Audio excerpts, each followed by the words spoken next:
Welcome to Horror Makes Us Happy, the podcast where we ask the question, what is it about horror that makes us happy? Your hosts are Steve Becker and myself, Chris Whitman, and you can find out more about us at our website, horrormakesushappy.com. Before we get started, this is the trigger warning. We're going to be talking about horror culture, which could involve sensitive subjects such as violence, child abuse, rape. There will be foul language. We're going to be talking about dark stuff. So that is the warning.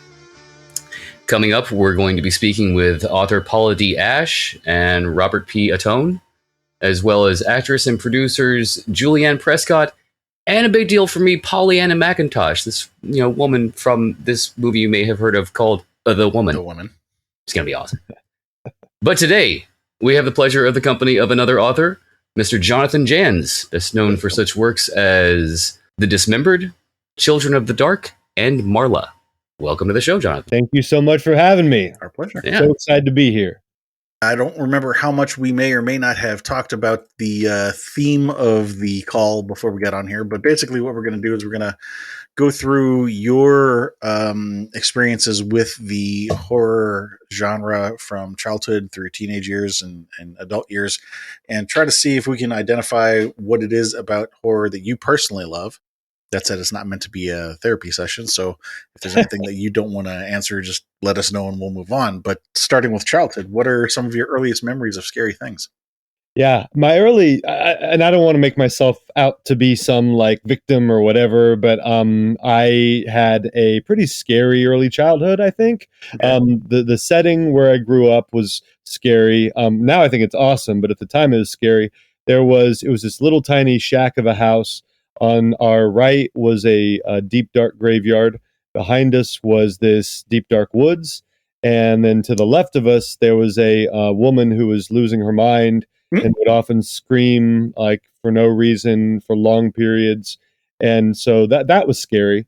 My biological father was really scary. And there were like a lot of terrible things that went on there. Once when I was little, he kind of abducted me and I ended up living in a car, like sleeping in a car by myself every night for about 2 weeks.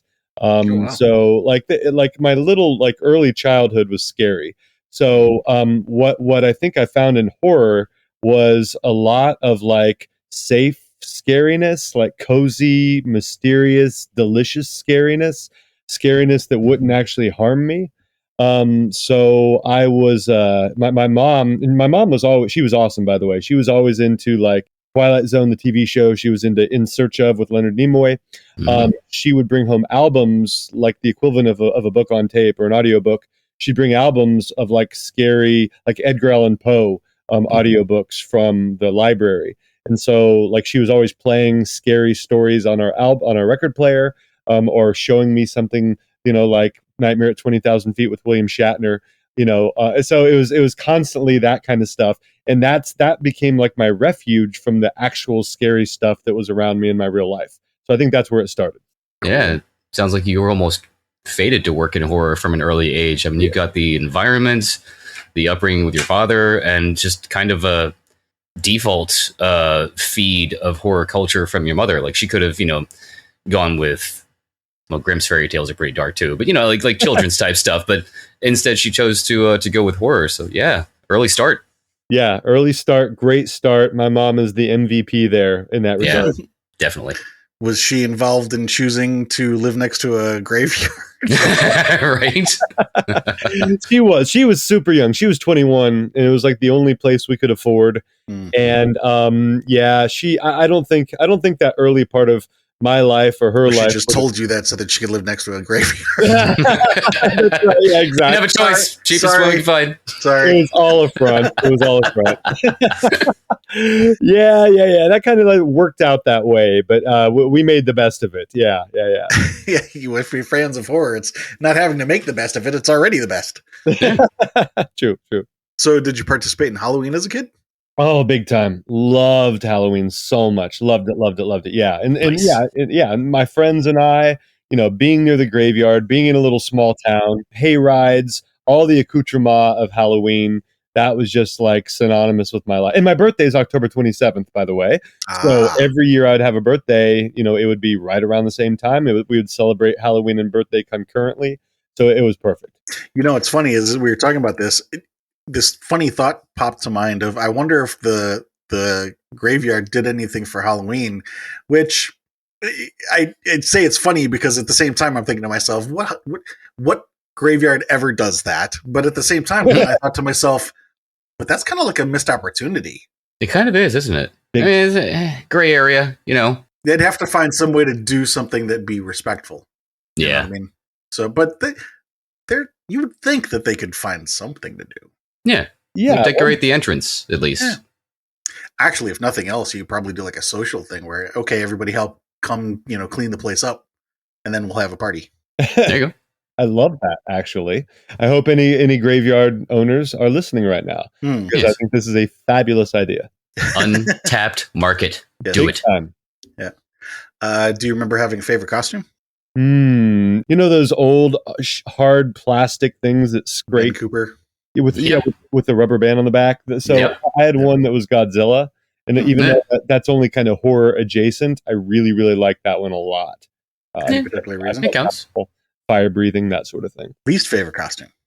Oh man, good question. I don't think I had one because I think that no matter what I wore, it was exciting and awesome. Like Halloween, everything about Halloween is just amazing. So yeah, I probably just had different like tiers of how much I'd love them. Right? But there was Okay. never one that I disliked or felt embarrassed by. Most Okay. favorite to least favorite. No, not favorite. Correct. Did you, living next to a cemetery, did you do any kind of decorations around the house? We should have. We couldn't really afford. We really were dirt poor. Couldn't really afford any of that. But one time I did do something I shouldn't have done in the cemetery. Mm. At one of these aforementioned Halloween birthdays, get-togethers. The next morning, we call them puff balls. It's in Delphi, Indiana. That's where I grew up. In my books, like Children of the Dark, I refer to it as Shadeland. But anyway, the puff balls are like these large. Somewhere in the fungus category. They start out as white and very like springy and fresh. I mean, they're the size of like watermelons. But then once they get a little older, they start to turn darker, and then they smell, and then they become spongy and just gross, and all these spores come out of them. But the point is that my friends and I that morning after my birthday party went into the graveyard and had a puffball fight. It started out as like throwing these white spongy pieces, but then as we got desperate, we started to get into the decaying, disgusting, and of course. The collateral damage was the headstones. They began to just get coated with this disgusting substance. We were like probably 9 at the time. Yeah. Probably should have known better. Probably should have realized how disrespectful it was. Didn't think so. Didn't think about it. But somebody who lived near us must have seen us because a policeman showed up. And of course, we thought we were going to get arrested. We were just terrified. And he was, in retrospect, mostly okay, but gave us a really severe guilt trip. Of course. Saying, how would you feel if this were your parent or brother or whatever buried here? Do you feel like this is a good idea? You know what's funny is when we were at my grandmother's memorial service, the memorial service was in this little chapel on the graveyard property. And I don't know whose kids they were, but there were some kids playing outside. Yeah. And they were like 6 to 10-ish age. And, they didn't know that there was a service going on inside. So they're running around and screaming and playing and whatever. Of course. And I was standing near the door and with my cousin, and I could see my cousin was getting a little upset. And she went to go out there and stop them. And I tried to stop her, but I failed. But I remember thinking to myself, Grandma would love this. Like, she'd have been happy. Right. So anyway. Right. I think that's right. I mean, yeah, I think that's it. And he could have been worse. He could have shout. He didn't shout. He just had a very severe look on his face. And for sure, the lesson was learned. We did not do that ever again. We thought our lives were over. But yeah, he handled it, I guess. To be fair, there probably were people there that would not have enjoyed it. True. Very true. Very true. Little rugrats. Did you have any scary dreams when you were a kid? Oh yeah. Oh, I'm a lifelong I always think any of recurring scary dreams. Oh wow. Yeah. I do actually. I do. There's one in particular I've had, but I only have it when I am when I have a super high fever, and that's not very often. So I've been a lifelong insomniac. I've been a lifelong sufferer of vivid dreams and nightmares. But the one that you asked about, I am at an extreme height, like probably 300 yards above the earth. I'm on this spire, like some sort of really, really thin like tower, made of stone.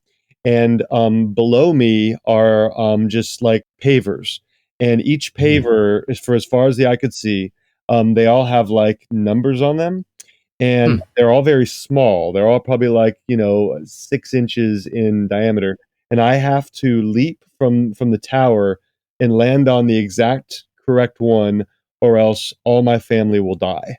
And I somehow know this in my dream, and I've had that same recurring dream since I was like 3 or 4 years old. It's really specific and really weird. It is very specific, especially with the number. Okay, so one quick thing that comes to mind: did you by any chance see Indiana Jones and the Last Crusade at a young age? So funny. No, I didn't. Well, I mean, I saw it when it came out, but last night my youngest and I watched Indiana Jones and the Temple of Doom, and we might watch Crusade tonight, which is really kind of funny that you mentioned that. But yeah, that reminds me a little bit, right? Because Indy at one point, like near the end, correct? He has to like step on the correct one, or yeah, and in the Latin alphabet, Jehovah begins with an I. Right. Yes. That's right. Because he makes the wrong decision at first. So good. That is a crazy and detailed and yes, you have chosen poorly. No, such a crazy and detailed dream for such a young age. I mean, the pillar, the pavers, and them all being numbered like that, there's something there. It feels very like Lovecraftian. It feels like the old gods and some like memory embedded deep within me in some other life.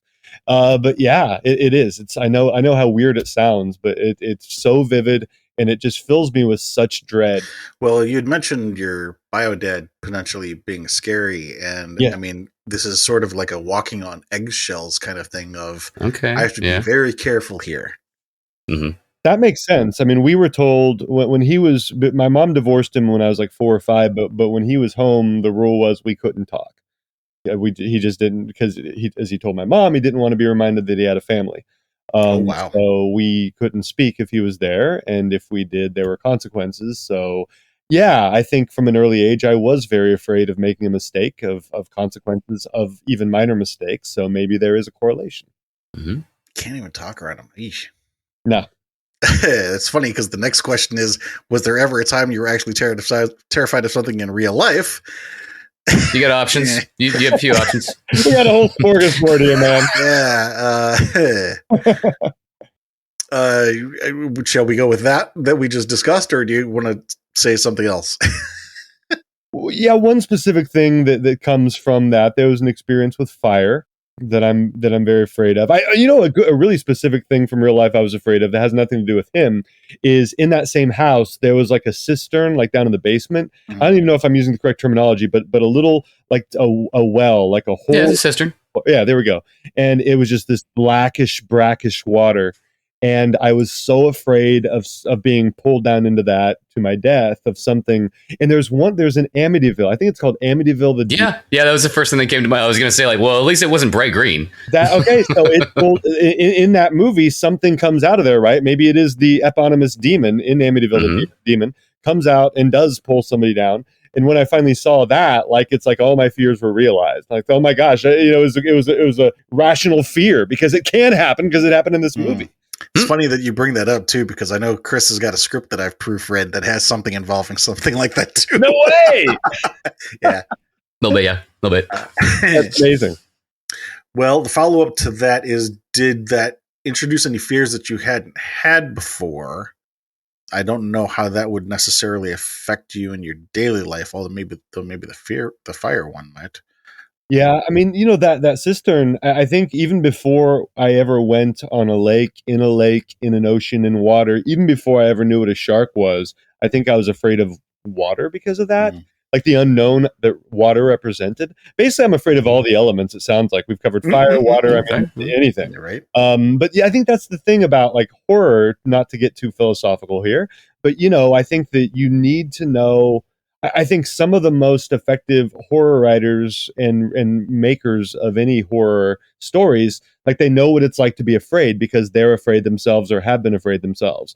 Being able to tie into personal experience. Yeah, for sure. Flip side of the same question: was there ever a time in your childhood when you felt completely calm or safe or bliss? Those would be rare, but I do think that like my grandparents, my mother, I had an aunt who was amazing. Like I had four all-star like people around me. So even though there was like scary stuff and unpleasant stuff, like whenever I was with them, like everything was pretty good. Everything was actually often amazing and comforting. So there was definitely a duality to my childhood, and thank goodness, right? Because otherwise it would be pretty gloomy and terrible. No. Looking back at some of the media that we discussed earlier, so Twilight Zone, In Search of, the Edgar Allan Poe albums, anything else or anything of those stick out to you as top one or two favorite? There are two others I haven't mentioned that are way up there. So one of the albums she brought home must have been like an anthology horror album. And there was a story by Charles Dickens called The Signal Man. And that one, it had like a little bit of sound effects, like some music and stuff in it.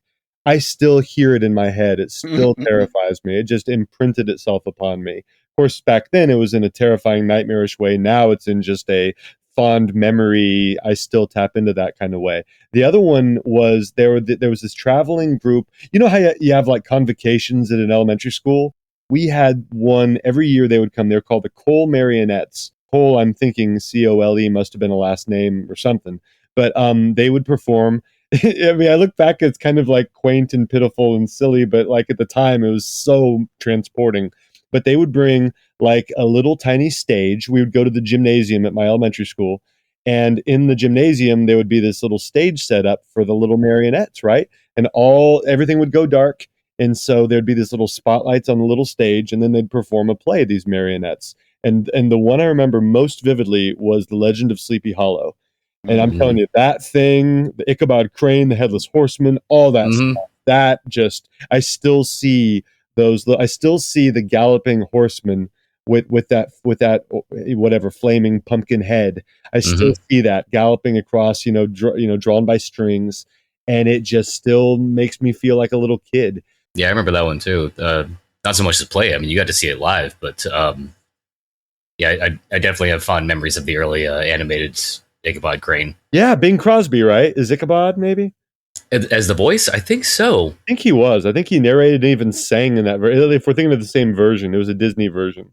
On The Signalman, was it just the sound effects that you loved, or was there something about the story that touched you? It was the spectral figure of the Signalman, which I think, sorry about this spoiler for any who are listening who have not read it, but I think it turns out to be a specter of some sort. And I think he'd been run over, but there's a moment where he says, hello down there, and that like mantra, that little incantation still plays in my head, that hello down there, because that's either what the specter hollered or what somebody else hollered to the specter. But I still that still echoes in my brain. You know what I think what that did, that like stories like that, appreciating that, it set up this lifelong appreciation of older horror short stories, because I still love like M.R. James, I still love Algernon Blackwood, I still love like horror stories from a bygone era. Just something so delicious about those things, that I just got that from an early age and still love them. All right. Let's jump to teenage years. What about some of the maybe the scary books or movies or whatever media that did you get introduced to in your teenage years? Yeah, the main thing that happened then and still carries through to today is Stephen King. And I know that I am right now such a cliche, because how many people were introduced to horror through Stephen King? I know so many people were. So my story isn't unique, but when I was 14, basically I thought that I was an idiot. I had no intellectual self-esteem because I'd never read a book. And that's because like every book I read kind of defeated me. I found something that made me think that I wasn't smart enough for it. But I finally read a book called The Tommyknockers when I was 14, Stephen King's least favorite novel, which is ironic. He hates it. I think he completely disavows it. But like for me, it was just transformative. And so I read that and finally felt for the first time smart for the first time realized, because I'd loved movies since I was super little and TV since I was super little. And I'd already watched a ton of movies and TV shows, obviously, by then. But it was that book that changed me. And so I was a very slow reader, but I spent my teens and early 20s just reading Stephen King, basically. I think The Stand came shortly after. That completely changed me. I read Salem's Lot early on, like all those books, all those Stephen King books. They made me not only become a reader, they made me turn into eventually a writer, and then they made me even want to teach books. And so now I'm an English teacher, a film teacher, and a creative writing teacher. I trace all that back to Stephen King. Nice. Yeah. What was it about the Tommyknockers that made you feel smart? I think there was I forget the protagonist. I think the main protagonist was this woman who lived in the woods. I think. I don't think I've gone back to reread it, and I need to.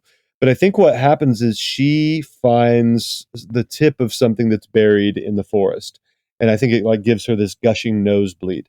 But I remember so vividly being in her skin. I remember so vividly thinking like her, and obviously, you know, I forget her age, but I think she was like 30s, 40s. She was very different than I was as a just teenage boy, right? I was different than this woman. But what I found was this ability to kind of experience what she experienced. So that was this exercise in empathy, to feel something, or sympathy, to feel something the way that someone else who is not me would feel. But then at the same time, some of the emotions she was experiencing, some of the thoughts she had were similar to ones that I had had. And then there was this deep, like, psychic connection that I had to her. And I think that experience alone, beyond the fact that the Tommyknockers was spooky and about aliens and all this stuff, I think beyond the subject matter, I think just the experience of connecting with this other mind, this communion that I had with her, I think that was what really, really changed me and set me on a new course.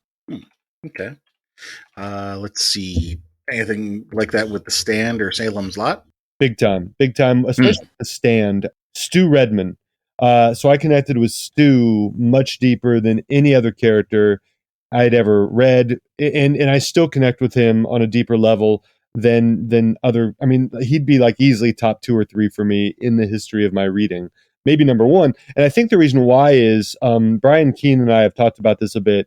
Brian connected with Larry Underwood, and I did too. But I think the thing about that is Stu was who I wanted to be. Like, I always felt, because I didn't have, like, at the time, I always felt like there was something lacking, because I was in this, again, sorry about this, like, deep dive rabbit hole thing. Happens. I mean, I guess that's kind of what we're doing here, right? Yep. Yeah. But I always felt like there was something lacking, because I was in this very patriarchal environment where the boys, my friends, they would always, like, take after their dads. They'd parrot their dads. Their interests were their dads. And I didn't have a dad. And so they were into, like, motorcycles and muscle cars, and I didn't have a dad. And so, like, he was into that. My role models, like my grandpa, I found I should have known that at the time. I didn't really realize that till years later. My grandpa was into, like, other things like basketball and baseball, and we bonded through that, and, you know, whatever. But at the time, I felt like I was out of place because I didn't like motorcycles, I didn't like cars, I didn't find them interesting. So in Stu, I felt like Stu was like the guy. He had that strength that I wanted to have that I felt like I lacked. He had that ability to be grounded in the face of he was afraid, but he was able to, like, carry on and, like, get through it. And I always was afraid that I couldn't, because I was afraid that I lacked that part that all my peers had. I just felt like there was some mystical Jedi training that a dad gives a son, and I didn't have that. And I guess I saw in Stu somebody who I guess had that ability to be strong. And I so badly wanted to be Stu. And in a weird way, Stu became like a role model to me. It was just, I don't know. And I made so much more of it than probably I needed to. But I'd always done that. I did that with Superman when I was a little kid. I just felt like if I could somehow aspire to be like Superman, I would be complete. I did that with Luke Skywalker and Han Solo. So, like, for me, like, stories in general, not just horror, they played such a role in like my finding role models and in trying to be what I wanted to be. And I was afraid I could never be those things, but I wanted to be those things so badly. Yeah. I'm assuming you still participated in Halloween as a teen? Big time. Yeah, big time. I did. Cool. Yeah, and I think it was. I'm trying to think how I did that. I think I basically just like watch horror novels watch horror movies and then drive around with my friends. That kind of thing. We had a Yeah. couple like local supposedly haunted places that we would visit. That was cool. Yeah. As is tradition. Yeah, most people do, the costumes and trick or treating when they're kids. When you get to teens, that's when you get to start getting into possibly still costumes, but more socializing and partying. Exactly. Yeah. Definitely. Yeah. Socializing. My partying at least was probably because I was just always afraid to get caught. It was always pretty minimal. But yeah, we would definitely stay out late and drive around and stuff like that. Memories of that officer. Exactly, right? He had more of an impact than he knew. Yeah. Yeah. Any really scary dreams as a teen, other than the one that we talked about? Yeah, that one recurred. I tell you what. Here's one thing that happened a lot as a teen. I'm a sleepwalker. All right, so I did a lot of sleepwalking. I once woke up in the graveyard. Yeah. I lived there from ages like 2 through 11, and I did wake up there one time. That was scary. I left the house a couple times, and I remember when we moved. So when my mom got remarried, and we moved to the house we lived in from 7th grade through my freshman year of college, we lived on the lake. And that was really not a good thing for a sleepwalker, right? And my grandparents particularly were really afraid of what would happen if somebody forgot to lock the doors. And I remember being very afraid. And I think that fear of water, that fear of drowning, I think that really increased during that time because I was still sleepwalking actively. Like I remember my stepfather, with whom I didn't get along, I remember him like yelling at me one night because he woke up and I had mistaken him for the restroom and I was getting ready to take a leak on him. You'd be surprised how common that is. I have a couple of friends who have actually done that. Is that right? Yeah. I mean, and the only disappointing part is that I didn't. Looking back, I wish I would have. He really deserved to be micturated on. Total jerk, and I wish I would have, gone through with it. But he caught me before the stream was in mid-flow. That would have been a perfect excuse too. What? I was sleepwalking. I know. I should have used it, right? I should have just used that to do it, whenever I wanted. The next night you do it again completely on purpose. Exactly. Still sleepwalking. As you're doing it, talking, I am sleepwalking right now. No control over it. Sorry.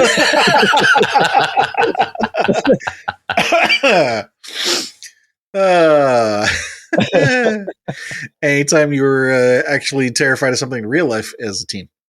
Yeah. Oh man. I wish I could come up with more things that are lighthearted here. I feel like I keep getting too serious. No, that's part of the call. Is we have the highs and the lows. Yeah. Okay. So the thing that as a teen, I mean, I think I was afraid of. I think I was afraid of rejection a lot as a teen. Okay. It was funny. I think like probably my peers perceived me as being fairly self-confident or whatever, but I wasn't. I was just painfully inside. I was painfully shy and afraid of rejection.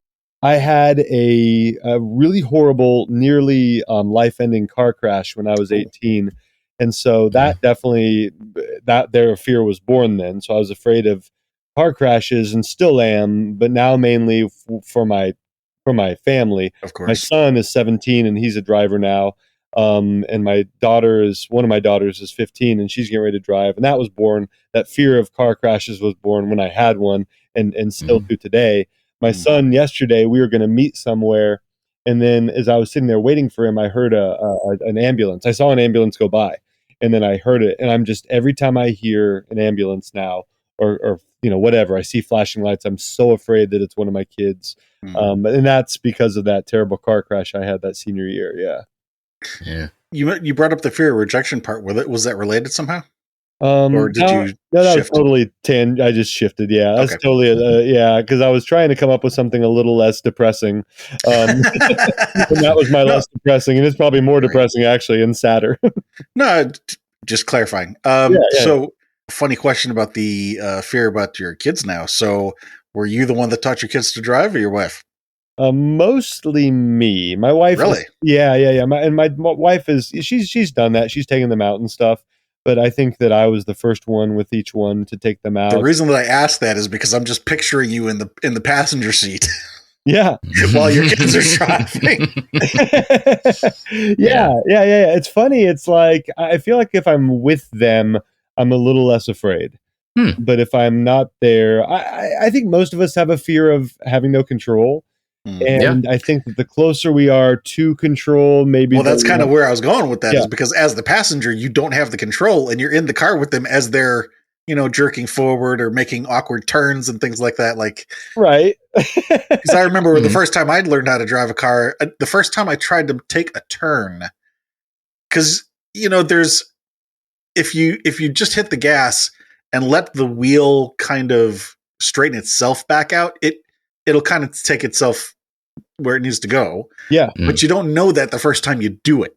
Right. So you oversteer, overcompensate.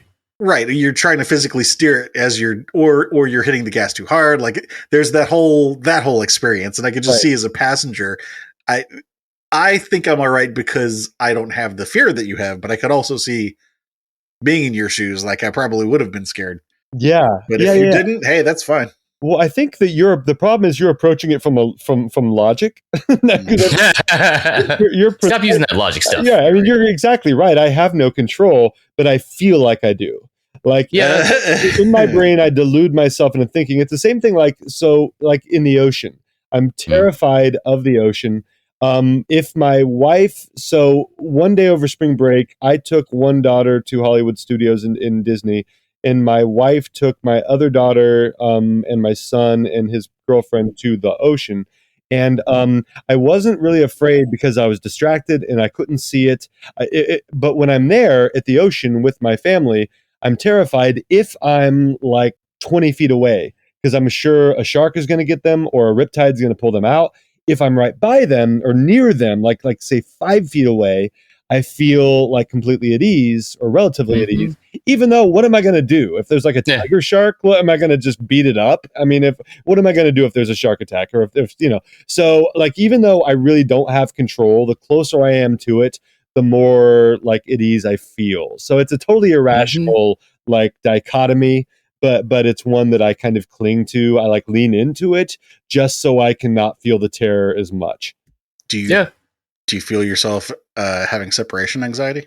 Oh my gosh, so much. So much. So I have that's like so bad. It's so bad. This coming weekend, I'm away from my family maybe once a year or twice a year, and never more than a couple nights. But I'm going to go to AuthorCon in Williamsburg, Virginia. And I am just like, on one hand, I like everything about it will be great. Like my wife is actually going with me this time. We never leave our kids alone. This is like probably my son's 17. Since we have kids, we've never been apart from them for more than 2 nights. And that's like once a year at most. So we're almost never apart from our kids. So this is one of those rare times that we're apart from our kids. We'll be driving to AuthorCon, and my wife is going to be flying back like on Saturday. So she's only going to be apart from them for like 46 hours. I'll be apart from them for a little longer, more like 60 some hours. But anyway, I'm like everything about it will be fun. I'll like the drive with my wife. I'll love being there at AuthorCon with fellow authors and readers and all the people there. It'll all be awesome. Like, objectively, I know that. It'll be fun. It'll be cool. And you'll like the fact that she's going to be back with them within 48 hours. I do very much. That's like that's saving grace. But underneath all that is this terrible dread and sick regret and just horror at being apart from my kids. Like, I feel like a failure as a dad. I feel like I'm negligent. I feel like, and the worst part is my son, I didn't know this when I scheduled this, but my son's first baseball games, he has a doubleheader on that Saturday. So I will miss that. And I never miss my kids' stuff. Like, I'm always there for that. I'm going to miss that. So I just feel like, I feel like someday in therapy, he's going to be talking about when his dad games and he looked in the stands and I wasn't there. It's like, like Train to Busan. Have you seen that movie? Chris? Yes, it's been a while, but yeah, there's, that seems to be like a recurring theme in Korean horror movies I've seen, like Train to Busan, The Host. There's always like a struggling parent who strives to achieve to be the best parent ever, and they just can't quite do it. Yes, The Host too. Also, that's so true. That's so good. Train to Busan is like so, and I hope I'm better than that dad was at the beginning. that's one of my favorite movies, and because of its heart, it's just such a heartfelt, beautiful movie. But yeah, that's what I feel like. I feel like that absentee dad, and it's just crushing me. Like I'm like borderline tears, like constantly, and have been for like 2 weeks thinking about it, which is just stupid. My son, he'll be fine. He'll be fine. I know that, like objectively, but I'm not fine. So yeah, I'm struggling. That was an interesting twist because I thought you were going to go with the separation anxiety because of lack of control. I wasn't expecting it to go to the issues of, failure as a dad part of it. But I can see that as well. The only thing I would comment there is that, the fact that you're concerned about it is probably indicative of the fact that you're not going to have to worry about that because you'll find other ways to make sure that it doesn't happen. And I think touching on the Korean movies fears, the fact that you're afraid of it doesn't change even if you are successful at avoiding it. Like I think in the movies, sometimes there are people who are failures, but even the ones who aren't failures, the fact that they're afraid of being the failure doesn't change. So the fear is still there. You know what I'm saying? Yeah, for sure. Yeah. And it's a couple of. Go ahead. Well, I was just going to say a couple of things on the last 3 topics we've been on. But going from the swimming incident where you were close, so it was reassuring, to the fear of being a failure as a dad. It's funny how you have those subconscious cues and fears of this thing that terrifies you, and you have no control over it, but your subconscious brain is still has that default native fear that you can't control, and then your mind just kind of tries to find little footholds or latches that you can cling on to as a safety device. Like, I'm less than 5 feet away from the child now, so everything's fine. Such is the nature of fear. Yeah. So true. I think you described the mental mechanism pretty much precisely. But and I think that objectively, I think I'm a decent father. But I just at the same time, I am so afraid of falling short and falling shy and failing my kids. Which, as I said, is probably why you won't. Yeah, I hope that's right. I hope that's right. And like Steve said, the fact that you fear it means that your mind is in the right place. Well, yeah, I think so. And also, it's funny. I hear people talk about so many people say I don't want to. Not everybody has to be a parent, right? Some people want to be, and some people don't want to be. Some people are whatever. You don't have to be a parent to have a complete life, anything like that. I'm not generalizing, but it's funny. Sometimes I'll hear people say, I don't want to be a parent, and then they'll go on to articulate some really perceptive, heartfelt reason. And there's a part of me that thinks to myself, that's a reason why you would probably be a good parent. I respect the fact that you don't want to be. Totally cool, completely fine. But because you're thinking that way, you'd probably be a better parent than a lot of people who are, because you're thinking about that and aware of that and sensitive to that. Because I think sometimes the best parents are people who are never parents. Yeah. When I was in high school, I also had not the best childhood. And I remember being in my high school counselor's office at one point.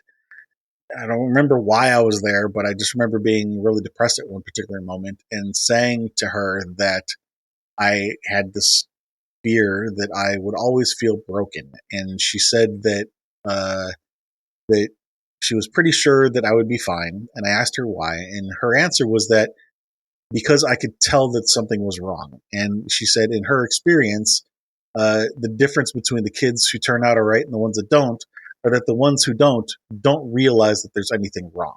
That's so good. That's so profound, simple but profound.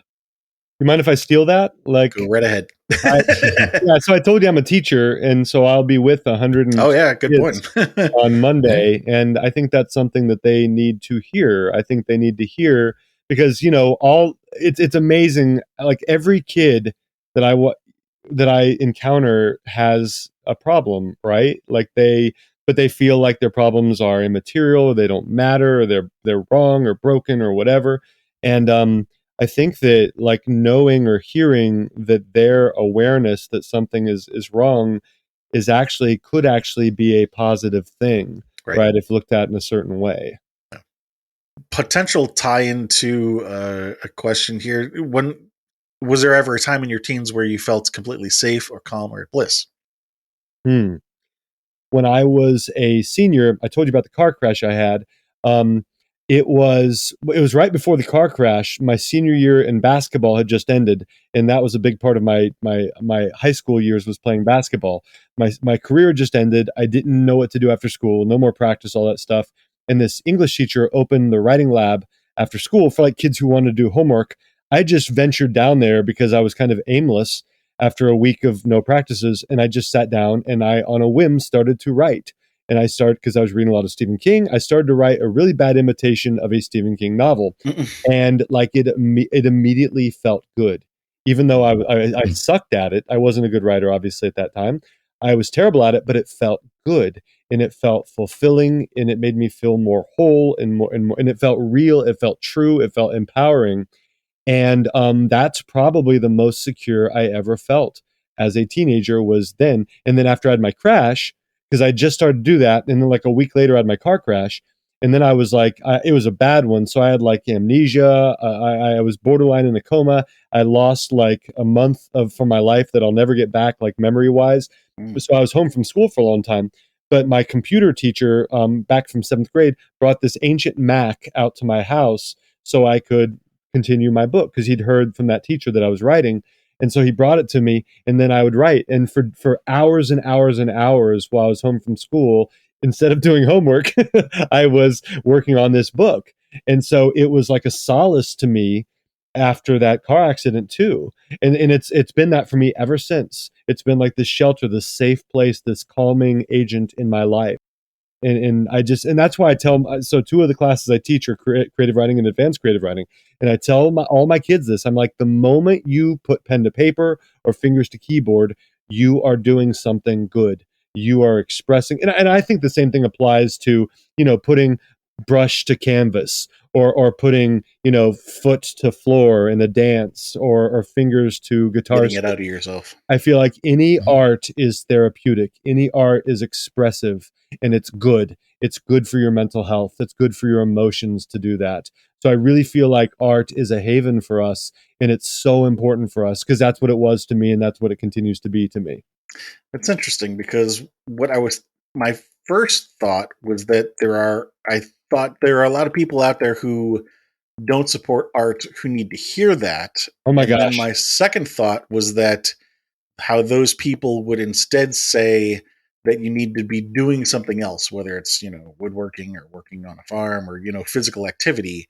And then my third thought was that in a way, it's kind of the same thing. It's still the Exactly. idea that of doing something, which is the other thing that a lot of people who don't support arts would say is, get up and go do something. Yeah. And so maybe the more accurate thing to say there would be that maybe the people who don't support art just need to understand that it's getting up and doing something, even if that thing that they're doing isn't something that you personally connect with. That's wonderfully said. And in that, the other side of that coin is, I would also say, and you kind of, I think, alluded to this too, there is art in what they're doing, even if they're not really appreciating or understanding. Like you mentioned the woodworking, you mentioned agriculture. Like as a teacher, so much of teaching is art, right? It's not science, it's not an equation. So much of being a good teacher is art. I think there is so much art in whatever people do. There's an art to what you're doing right now, even if you don't look at it as art. The way that you are like that is an Arguably, incredible. everything is art. Well, Yeah. to a degree, yes, right. But those who don't appreciate art would completely, rebel at that concept. They Right. view art as something different. Art is something that's worthless and not productive, in a responsible way. And that's probably why they don't appreciate art or books or whatever it is. That's why they want to attack art. That's why they want to defund art and attack libraries and all that other crap. Because they It's don't. only art if it engages emotions. Otherwise, it's just work. I love, yeah. Let's see. Let's jump into adult years. Becoming an adult, what are some of the scary stories or books or movies that have influenced you or impacted you as an adult?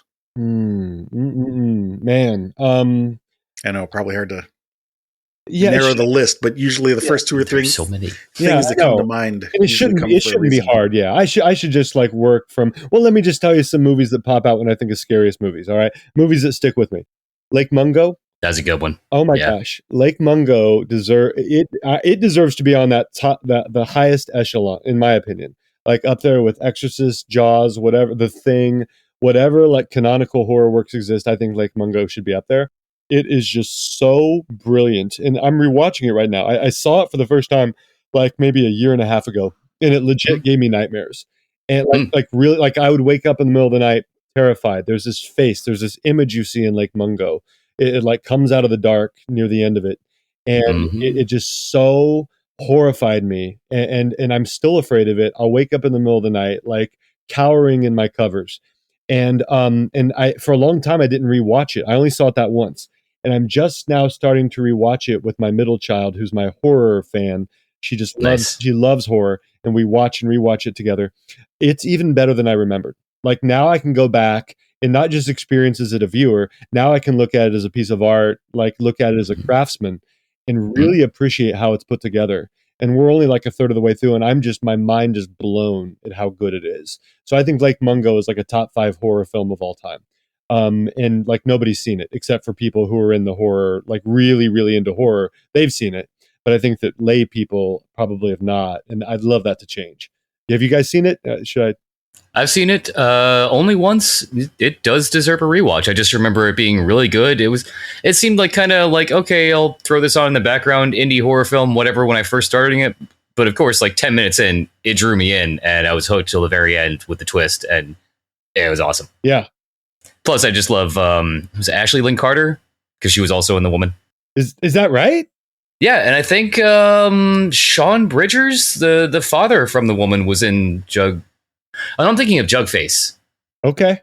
But Lake Mungo was also good. That was the one with the twist with the lake and the girl who was missing. Jugface is one that I have missed, by the way. And we all have like those gaps. Like like for me, like Boy's Life, the Robert McCammon book, everybody like recoils in horror that I haven't read that, but I still haven't read it yet, and I know I need to.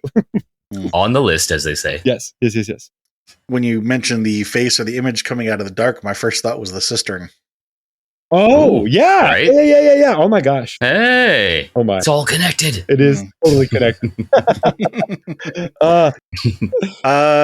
Let's jump to some of these other questions here.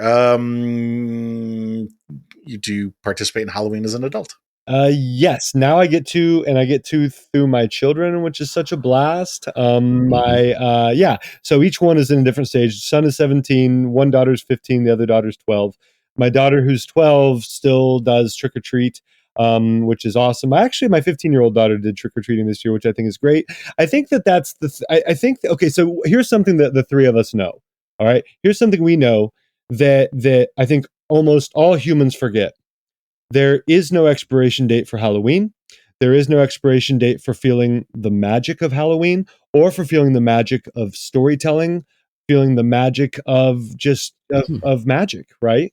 I think that we eventually realize that, but I think that there's always that societal lie, that maybe implied pressure from different quarters, often from peers probably, that wants to tell us the lie that there is an expiration date, right? That we can't appreciate it anymore, or that if we do this, we're lame or whatever.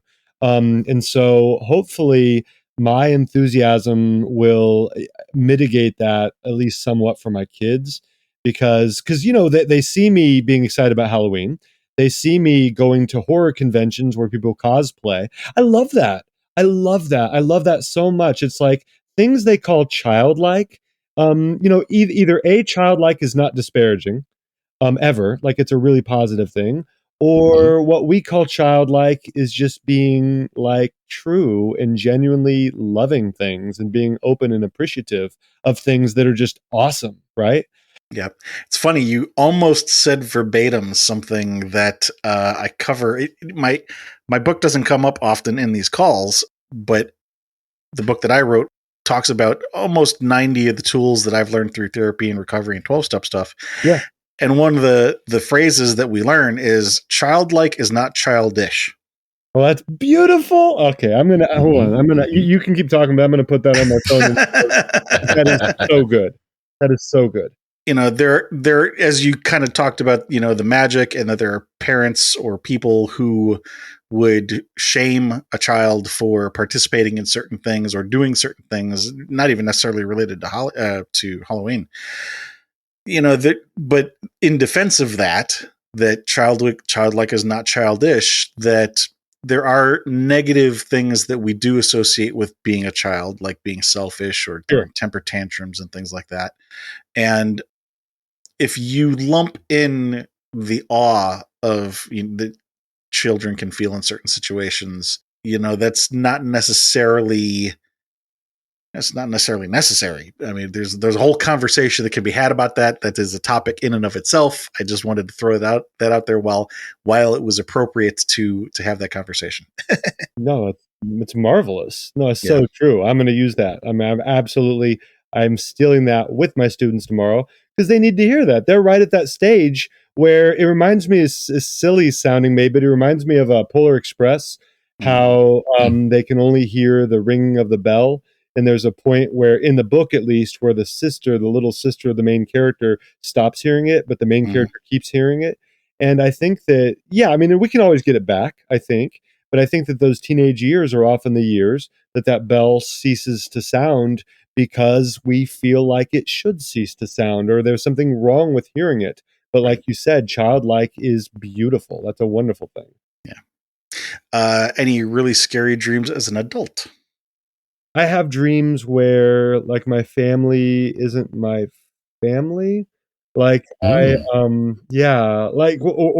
my kids don't exist somehow. Like I made that. I heard y'all know Michael Schur. He's the creator of.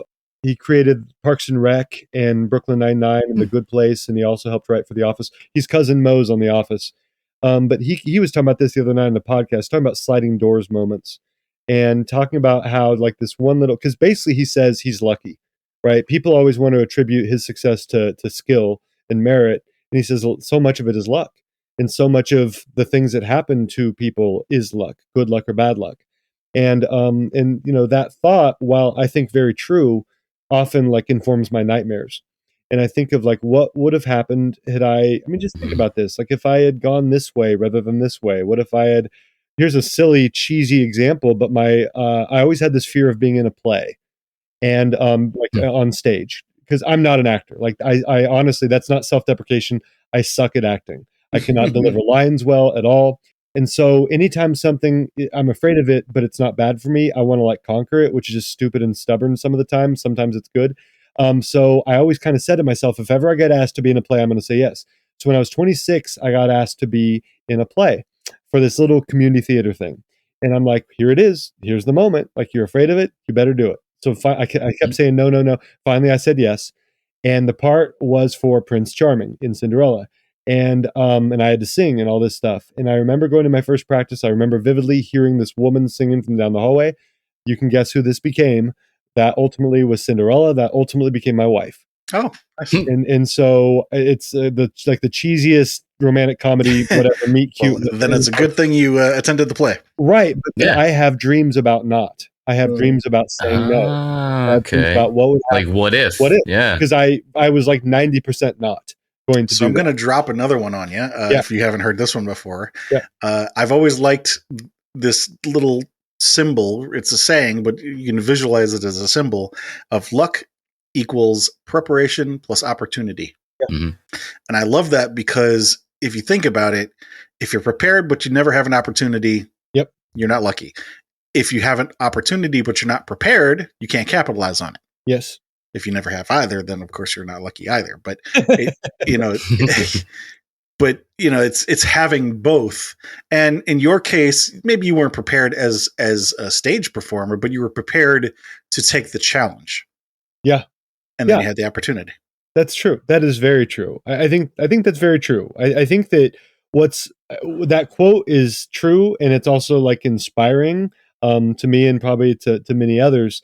I just think also the part of it that's hard is, at least for me, the part that hard is not necessarily the preparation. It's the other part, the part that I don't control.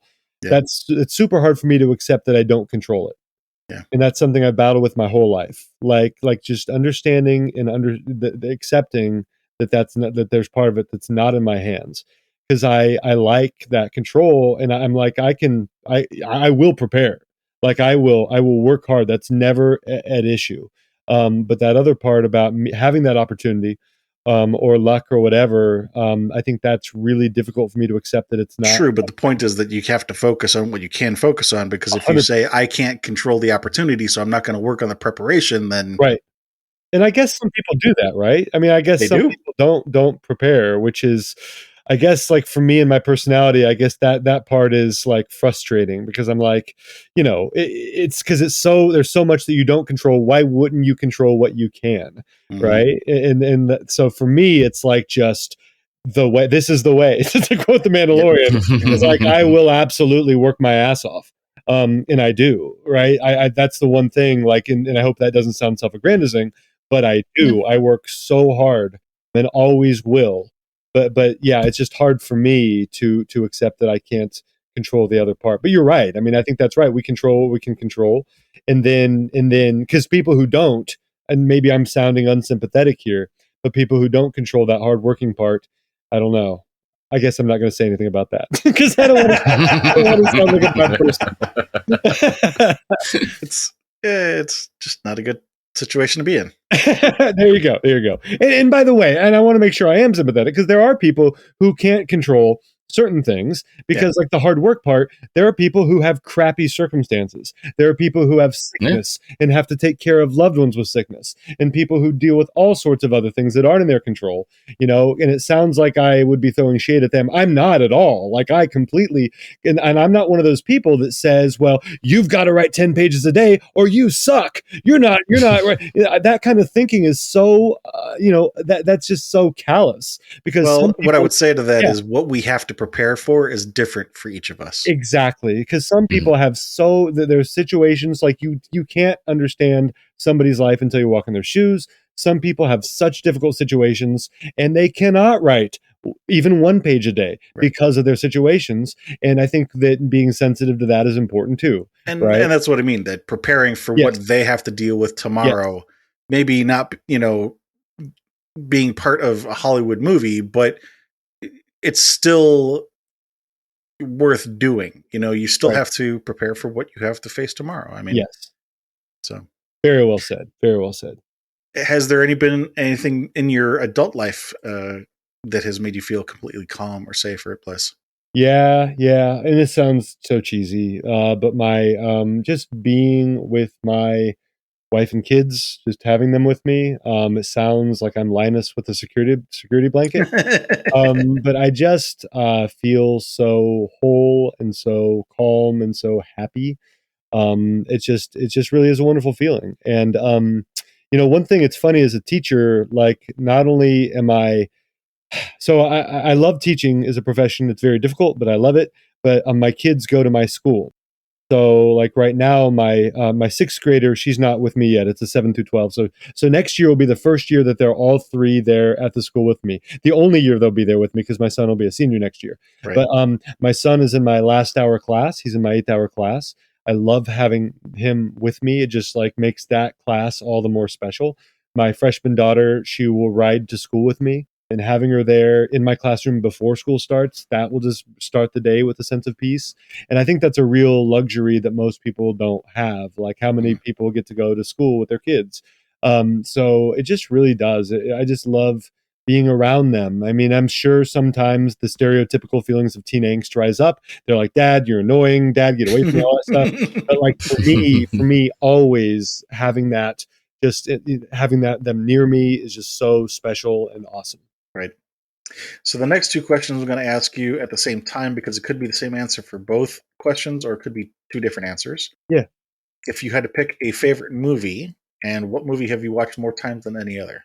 Yeah. So my favorites are, I can give you my top 4.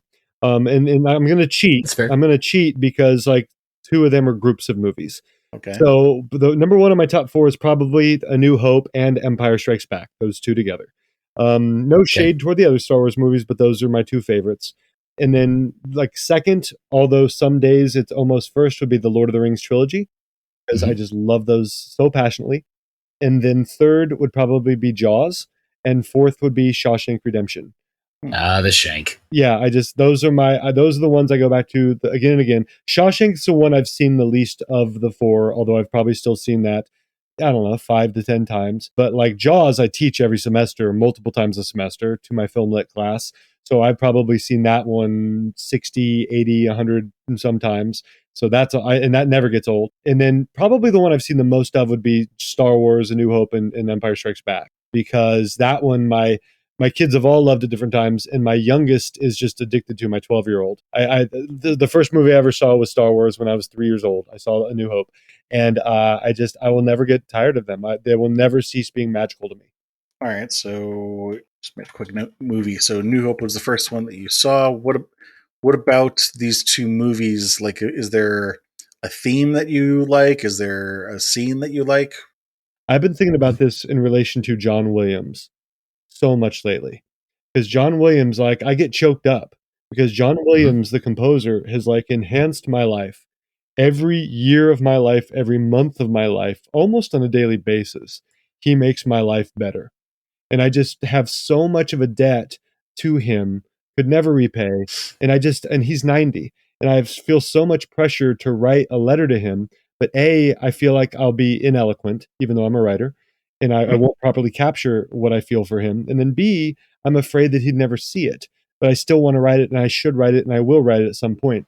So all that points me to the scene from A New Hope from Star Wars, where the binary sunset scene, where Luke Skywalker looks out at the horizon, like longingly and yearningly, and he doesn't. Yeah, John Williams' music at that moment. Mark Hamill's acting. I'd love to tell Mark Hamill someday. In fact, I have on Twitter, and he's like liked it, which makes me so happy. I'm so happy that at least he knows. At least he knows that was important to me, right? But like that moment for me, I just keep going back to that, because what that represents, it sounds so whatever, but it's hope. Like, the idea that there is something more, no matter how bad our circumstances are, that hope still, is present.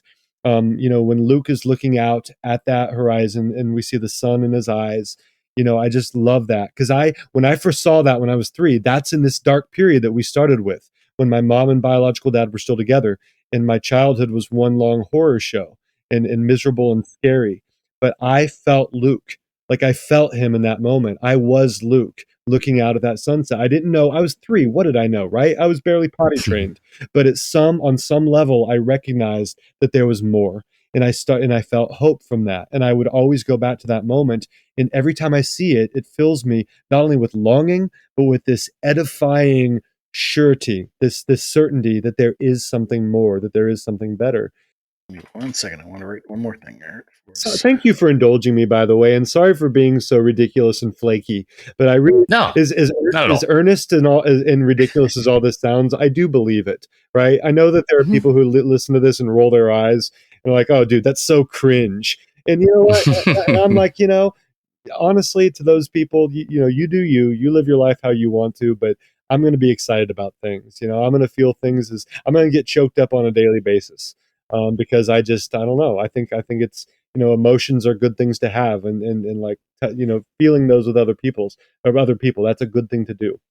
I don't know if go ahead, Chris. I was going to say, not at all. Thank you for this, actually, because as someone who may or may not have recently intermittently lost sight of that thing they call hope, it's good to hear someone, describe it and kind of reintroduce the concept that is hope, in a visual and literary sense. Yeah. And in a way, you're right. Yeah, that look that Luke gave out onto the twin sunsets is hope. It's, you lose sight of it sometimes, and it's good to be reintroduced to the concept of hope now and then. Yeah. Well, thank you. What I was going to say is that, and I don't know how much of this you and I had discussed offhand, or offline, but so the short-term goal that we have with these episodes is obviously anybody who's interested in your work can come hear what we're talking about and get to know you a little bit better and the things that have informed your life, and help them connect with you and enhance their fandom. But then the long-term goal is that however many people we get to talk to while we're doing this, the more people we talk to, maybe we can start identifying some common trends that inform the horror community as a whole. And we're not expecting everybody to fall into one bucket, but maybe that there might be a couple buckets that people fall into. And even though, like you say, okay, other people might hear this and go, okay, that's cringe. I think the common thread that, if you listen to a lot of the calls that we've done, there are people who are feeling this same excitement about the different things, which are the different buckets that they would fall into. And yeah, maybe your bucket isn't the same as the next person's, but it's the enjoyment part that's the important part. And Yeah. I think anybody who, loses sight of that doesn't really understand what we're doing here. Yeah. Yeah.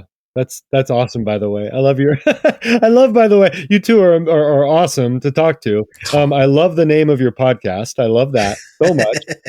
It's just so it literally made me smile. Like when I was like, going to the, linking up with you all. But then also I love those short and long-term goals. I think that's marvelous.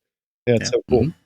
Do you see any common threads about what kind of horror you like? Cannibalism, occult, metaphysical?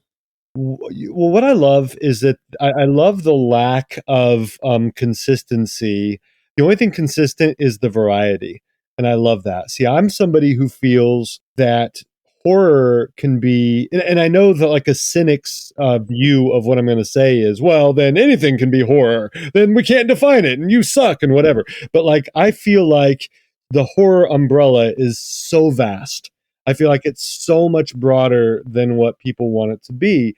I guess you'll never find me saying to somebody, well, that's not horror. That's not technically a horror novel. Because, I think what horrifies us and what brings us horror is different for anybody. And I think horror should reflect that diversity of the human experience. So, like for me, I love, I'm just looking at my bookshelf here. So I feel like horror can be, I love Western horror. I love cosmic horror. I love quiet horror. I love splattery horror. Like, let me stop you for a second. Yeah. So what I'm hearing though is that whatever the common thread is, it's not subgenre. Right. Right. So could the common thread be quality writing? We've gotten that one a couple of times. Yeah. I think it is. I mean, it kind of simplifies it, but I think it is. And I think all of it, like, it all makes me feel something. And I was thinking about The Road by Cormac McCarthy. All right, and that, like, think about that situation, like a boy and his father, alone in this post-apocalyptic landscape with cannibals around and whatever. Like most, I think librarians and bookstore owners would not shelve that as horror. Like for me, that's horror. That is so horrifying and terrifying and spine-tingling. That's horror to me. There's another one. There's a play called The Homecoming by Harold Pinter, which probably is a little more obscure for most people. But in that one, there is this horror of like betrayal, all right, that runs through it. Like one of the opening scenes, it's his father and his adult sons, and one adult son, I think it's the youngest adult son, gets married to a woman and then brings her home to meet his father and the brothers. And when they introduce, the father says, "Oh, good to meet you," to the woman, to the bride, and says, "Well, let's try her out," and starts making out with her in front of his son and the bride's husband. And I remember reading that and thinking, like, having my stomach turned, like I was nauseated. I'm like, oh my gosh, this is the most horrifying thing. This is awful. Like, so for me, that's a horror story. That is so visceral and awful and terrible and so well done. Because I think that's what he was going for. I think that's what Harold Pinter was trying to accomplish. Yeah. Even with what you just said there, I think that ties in with the themes that have been coming up multiple times in this call. So this is normally the point where we would summarize the topics that have come up in the call and then ask like 2 or 3 follow-up questions after that. So the things that I'm hearing coming up multiple times, basically I would summarize as interpersonal connection. Yeah. Like you talked about Anthony Dick or the anthology with Dickens, The Signal Man, Hello Down There, feeling safe with your grandparents and your aunts. The character in Tommy Knockers, the phrase you used was a psychic connection. Yeah. You said you connected with the character of Stu Redmond. I think I pronounced that correctly, or Redmond. Yeah. separation anxiety, you know, this fear of the separation of the connection that you have with your kids. Yeah. And so the natural follow-up question to that would be, can you think of a reason why that might be important to you, Yeah. that topic? Yeah. That's wow. Yeah. I think that's very true. Everything you just said is true. I just think that, when we love things, it's very scary to think about losing them. Mhm. I think that's just a very frightening thing. I feel like, yeah, and I feel like that's like the deeper we love something or someone, the more vulnerable we become. And it's like we know that emotional pain is then amplified. And I've read a lot, like a lot of these creative writing books out of which I teach. Like I teach from all sorts of things. But one thing that comes up again and again, they say that like when they do study, the all encompassing they, but when they do studies of like punishments and this and that and fears, they said that the worst punishment that people can get is solitary confinement. And they said that the thing that really will like make people like lose their hold on reality is like, and that's, that goes back to like sensory deprivation, is like cutting off all emotional or any connection with somebody else. And so I don't know. I mean, I'm not sure what that stems from with me particularly. I know that when I was little, I know when there was that custody battle that, like I told you, my dad took me away from my mom for a while, and I remember he just fed me candy bars for a couple weeks, and basically I lived in the car mostly by myself. So I don't know if it has to do with that I lost my mom for that short time, and I was afraid of it, and then I was ever Mm. after afraid of it. I don't know if it's just something that was like in me, like I'm hardwired that way to be afraid of losing what I love. And I'm not sure. But I think it's a fascinating thing to examine. But I think you're absolutely right. Like I think that's that fear of losing that which I love. I think that's definitely deep down in me.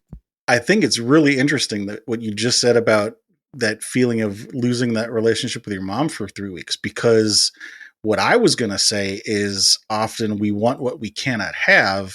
And what you might have been missing was the relationship with your father. Mm. And for you to flip that around and say, no, maybe it was that I missed my mom. That's interesting. I wouldn't have expected that. Yeah, and I think it's probably both because you mentioned the father thing. Yeah. Like I so badly, man.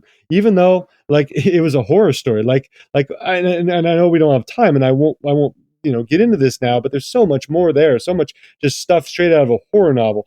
But the thing is that even so, I yearned for that connection with my Mhm. father, no Of matter course. what. I just yearned for it. And the show Cobra Kai does, and I know it's like teenage melodrama and comedic and all this stuff. They do a really good job with that.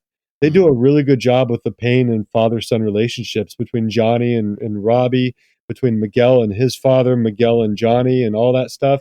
They do a really good job examining that.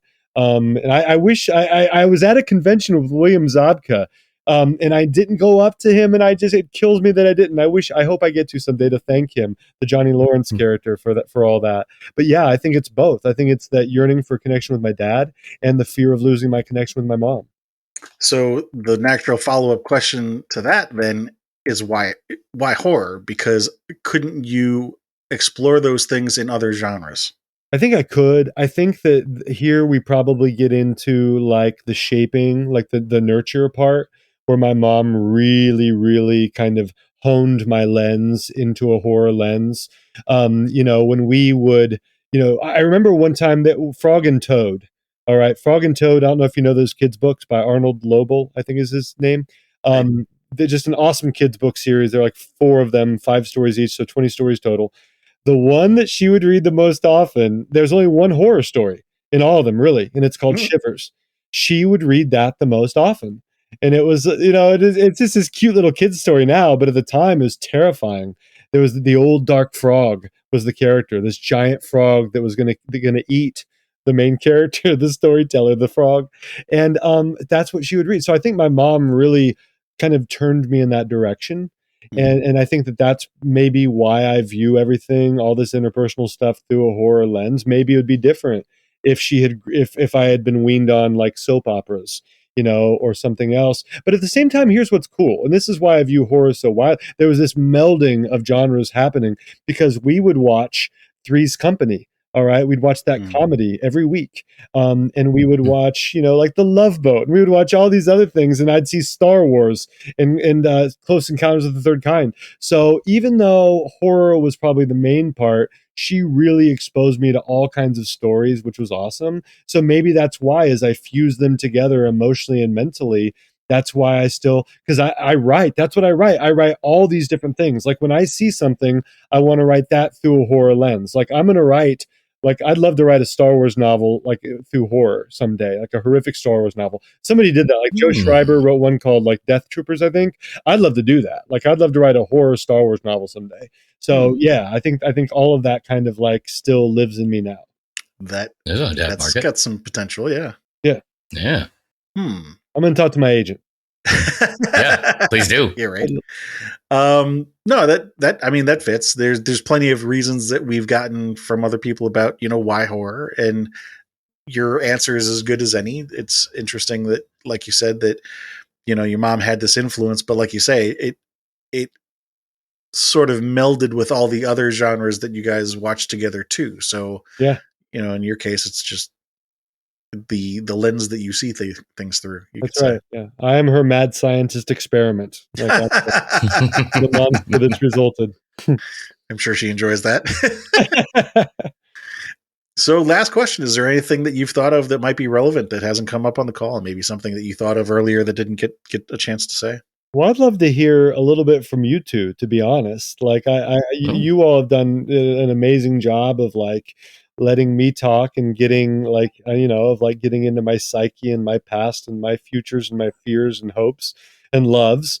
So like, what about you two? What is like, really, is there anything lately that's been on your mind, especially with regard to like art that you've been thinking of? That is a perfect opportunity for us to pitch our Patreon subscribers. Yeah. Because that was a decision that Chris and I made very early on. We started doing this by interviewing each other to test out our questions and see whether or not they worked, and how we felt with the format and whatnot. And we had always decided that we wouldn't release those, but we would make those available to Patreon subscribers. That's so cool. Yeah. So it's like a vault here that people have access to or can have access to. The other thing that we give for Patreon subscribers is the full audio. So we will edit our call and then release. We try to aim for between 60 to 90 minutes, and we're approaching 2 hours here. So there will be probably around 30 minutes to 45 minutes of audio that they'll be able to go to Patreon and listen to the full audio if they'd like. Can you give us a teaser? Just like one thing they might hear about if they subscribe to Patreon that isn't available elsewhere? Yeah, sure. I'm game. Let's see. What's some one of the nuggets from my interview I can impart? There you go. Scary dreams when you were a kid. I think we've maybe only had like 2 or 3 other guests that had this one, but I had a recurring dream when I was a kid of being chased around my grandmother's kitchen, because she had one of those circular kitchens. The kitchen's in the center and the rest of the house goes around it, by a large werewolf. And I think it may have had something to do with gleaning a scene from American Werewolf in London when I was a kid, or maybe Gomork from Neverending Story. Because it was that kind of wolf. It was like an on all fours hulking large beast. Can I give like a singular 2-word answer for the two of us? Yeah. So for Chris, cannibalism. For me, cosmic horror. And if you want more information than that, then hit up Patreon. I'm looking at that because we're at like hour and 51 minutes. That's awesome. We got 9 minutes. So, I still got to hit the closing, man. Oh yeah. And by the way, I won't take too much of that, but the American Werewolf in London, amazing. And then the Gomork, that thing is a nightmare machine. I love Gomork. I could also see that coming out of the darkness or the cistern. Yeah. That was a secondary topic that I didn't address, but the unknown. Yeah, I'm gonna get a really crappy impression here, but here's the line that always chilled my bones, chilled my marrow. His name was Atreyu. Yes. Jumps out of the cave at you badly. I'm still scared of that. That just gave me chills. It did. Was that when he like jumps out of the cave at you? Right before he does, his eyes flash green. He raises his jaws. Oh my gosh, that was scary. Yeah. Cool. Well, we appreciate your time. It's been a great call. Yeah. Actually, I'm going to stop here for a moment because normally we give our guests a spot to pitch whatever it is that they're currently working on, either at the front or the back, and we completely forgot about it on this call. Of course, we're dealing with a time constraint that we normally don't deal with, but I talked to Jonathan after the fact and said I wanted to record something here on his behalf. He let us know that he recently finished a sci-fi horror novel called Veil, and he's currently working on one called The Stars Have Left the Skies. But if you're looking for something that he has recently put out there that you can go purchase now, the 2 books that he suggested were either The Dismembered or Blood Country, The Raven 2, both of which are available on Amazon. Thank you again, and thank you to anybody out there listening. Please do come visit us at horrormakesushappy.com. We've got a bunch of stuff that you can check out there, merch, Patreon, buy us coffee, all that kind of fun stuff, or just tell a friend.